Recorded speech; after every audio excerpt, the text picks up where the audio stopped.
Let's have a look at the scores then from this Saturday's game. Starting off with the Championship, then we'll move on to the Premier League. Now it is back, of course, but starting off with the best team in the world. It is Derby County against Cardiff City. It was 2-2 today, and I think that's a fair score. I think both teams are about even. I think if we play this game in like 7 or 8 weeks' time, we win the game every day of the week. But at this minute in time, we're in this kind of transition phase. A lot of bits and bobs not quite gelling. And yeah, I think there was moments of greatness, like really, like Zetterstrom made 2 top draw saves. Like, we lose that game if we don't have Zetterstrom in goal today. On the flip side, though, I think the corner that led to the Cardiff goal was because he held the ball for too long with the 5-second rule. But what I will defend him with is the 5-second rule is so inconsistent in terms of, you know, I don't think the referee blew his whistle. I would love to watch it back, but I don't think he blew it. I think he just put his hand up.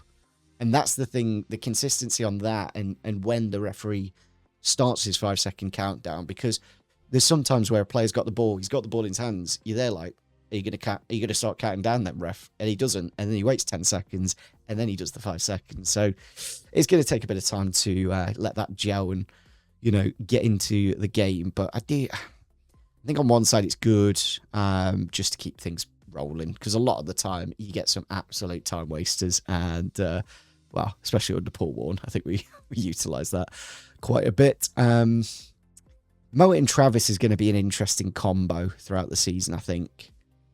I don't know. It is difficult to find a player that will be the one to sit alongside Travis and do the things that's necessary. I don't think it was a bad day. I think it was a good 6 out of 10 performance from Alex Mowat. Nothing incredible, but you know, just a decent shift, which isn't bad for a debut. You can build from that, so that's something to look for. Blackett Taylor probably had his most, I think, rounded game in terms of, you saw him tracking back and putting some tackles in, and you saw the good stuff of, you know, putting balls into the box. So yeah, I quite like to see Blackett Taylor today. The problem is it's just his minutes. You can't play him more than 60-65 minutes, because his legs will just go, and that's why he's kind of just used as this impact sub. So it'll be interesting to see where he is at the the transfer deadline day and whatnot. Fraulo, I think he did some good bits and bobs. The problem is we just didn't have anyone on that right-hand side. So a lot of the time, you know, Max Johnson was asked to cover a lot of distance. And yeah, I just think we could have done with Ben Diaz, which will get done, I think, on transfer deadline day. Basically, the longer we wait, the cheaper he is, because Southampton don't read it. Southampton even bring him on today. I will get to the other scores shortly. Was he even on the bench? Ooh, that's interesting that he wasn't even on the bench today, Diaz. So yeah, that might be looking a little bit more optimistic then for Derby to sign him pretty soon. And that's our right-hand side then covered, because then we've got, you know, Brewster coming back, we've got Diaz, and hopefully another signing on top of that to fill in those wider areas. As you can tell, I've been shouting at the ref a little bit. One thing I have noticed in the first few games for Derby is Philip Billier. Well, the lack of him, really. We've not really seen... I don't think he even came on the cup game against Lincoln, I'm sure. So that's something, especially on a 3-year contract, you wonder...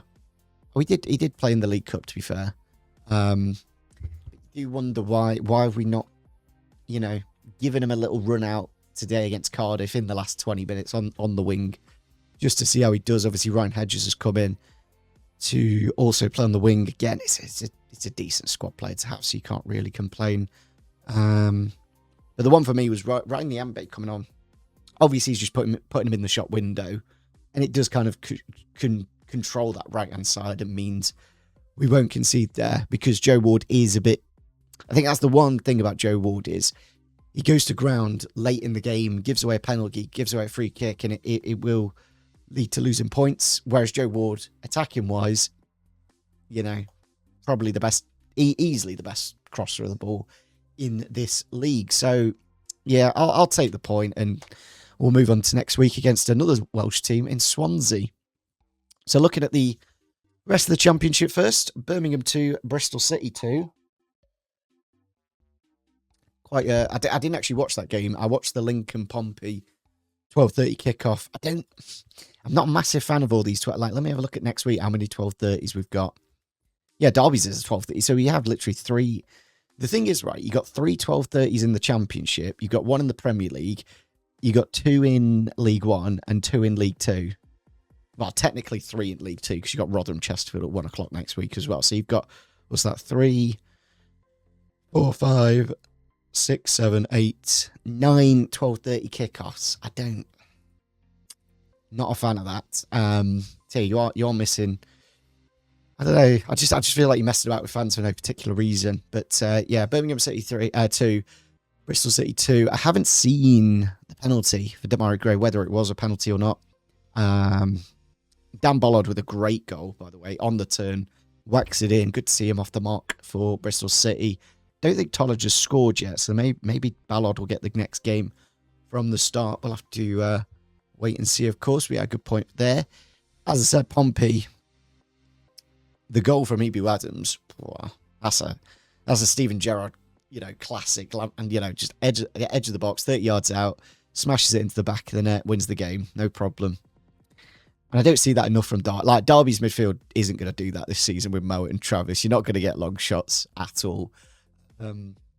So yeah, it's good to see Pompey get the win and puts them up to 10th, first win of the season, of course. Then we have the creme de la... Well, we've got a few creme de la cremes from this weekend of games.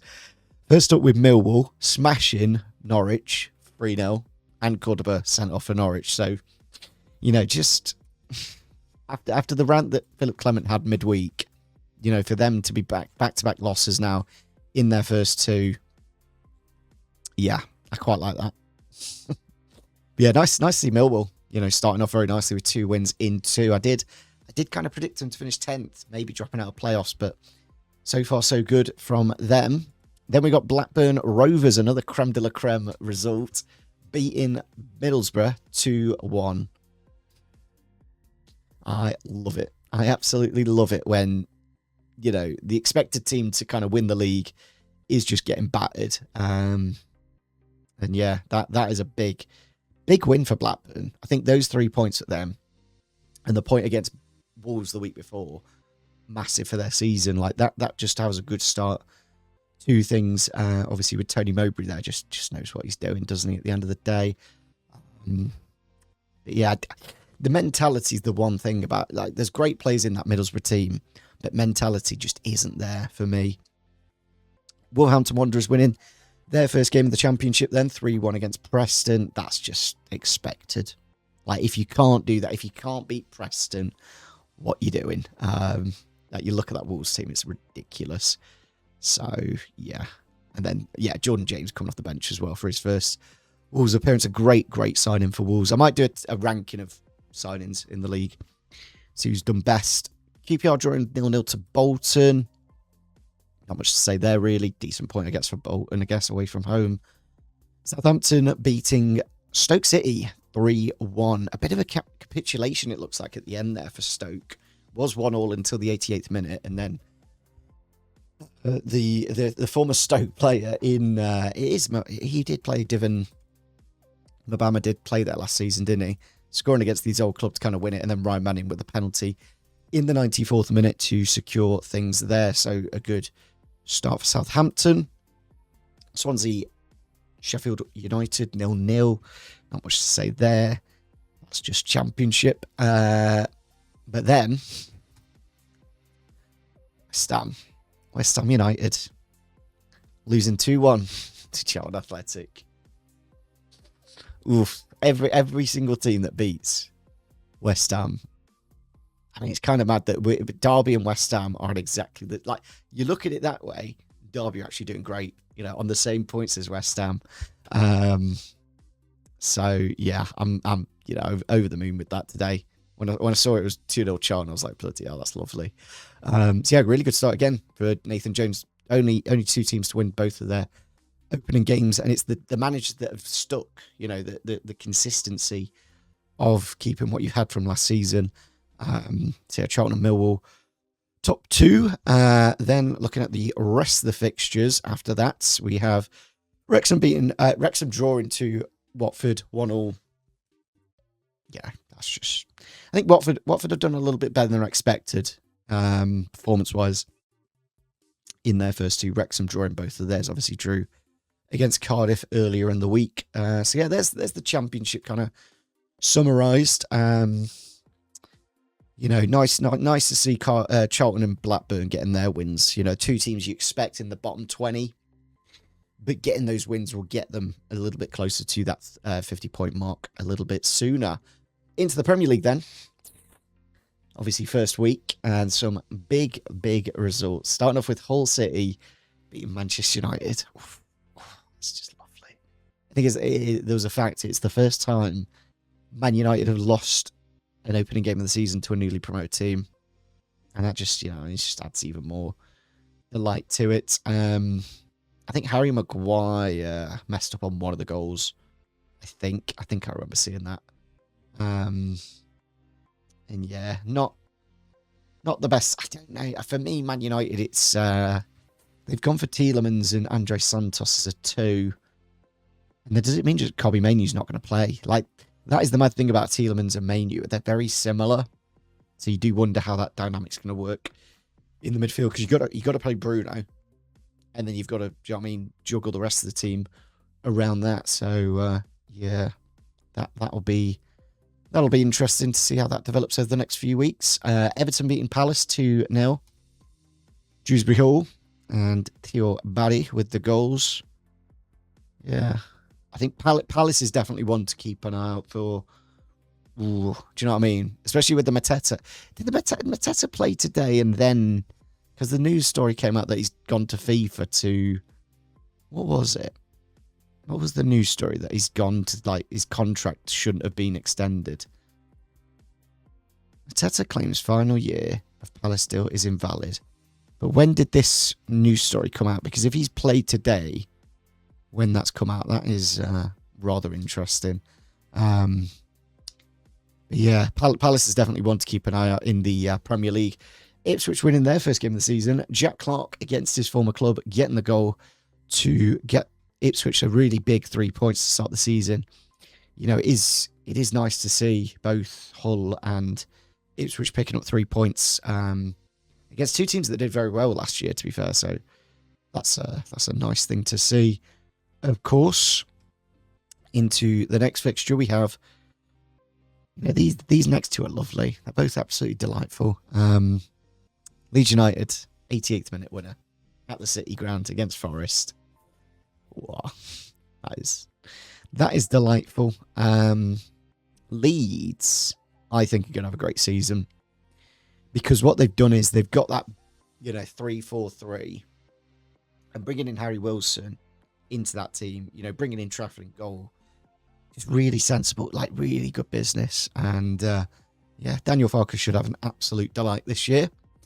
And then the final game of the Premier League weekend, that's Premier League Saturday anyway, Brentford winning 3-0 against Tottenham.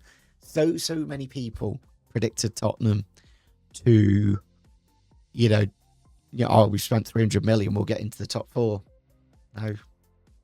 You'll be lucky to get top 8, mate, honestly. I've put them in 8th for my predictions. And even that's looking a bit debatable now.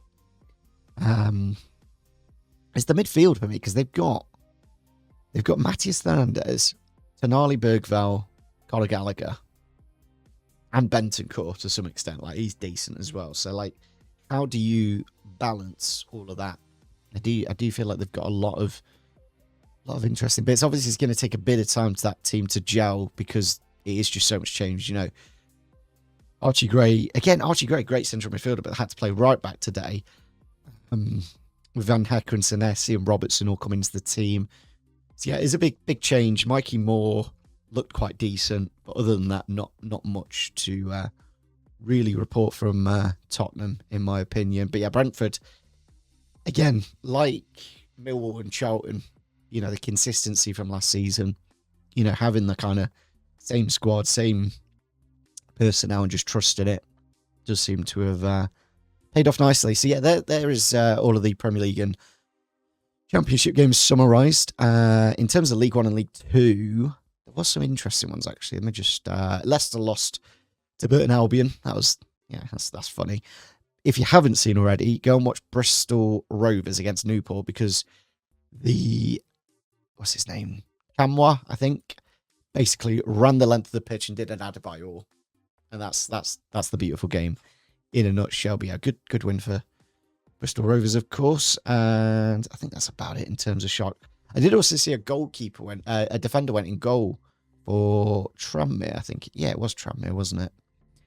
That's always... Well, did they legitimately not have a goalkeeper? They must have not had a goalkeeper on the bench, which is mental for Port Vale that they haven't scored against just take some shots. Yeah. I think they did just bring on a defender. They didn't have a single goalie on the bench.